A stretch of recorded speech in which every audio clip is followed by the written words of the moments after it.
First at 4 today, the U.S. Supreme Court hearing oral arguments in a case that has to do with parental rights in public schools and whether parents can opt out of certain lessons for their children.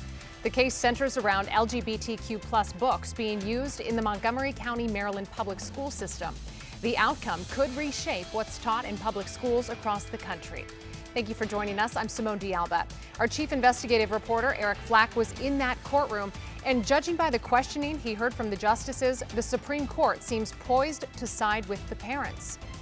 Arguments were expected to take an hour, but lasted more than 2.5 as the majority of justices here at the Supreme Court had serious questions and concerns for Montgomery County. At issue is a 2023 lawsuit filed by parents who want to opt their elementary school children out of classroom instruction that included LGBTQ+ inclusive materials.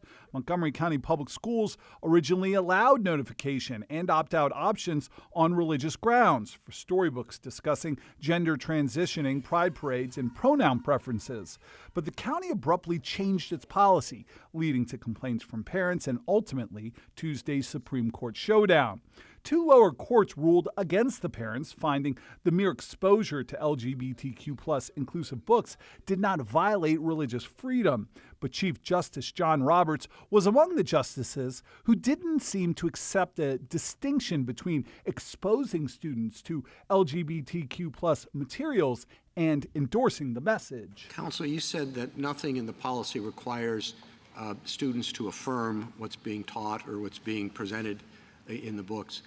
Is that a realistic concept when you're talking about a 5-year-old? Judge Ketanji Brown Jackson repeatedly offered questions that seemed to favor Montgomery County Schools' stand, asking if you allow families to opt out of learning from LGBTQ+ books, where does it end? What if we have a teacher who is gay and has a photo of a wedding on her desk?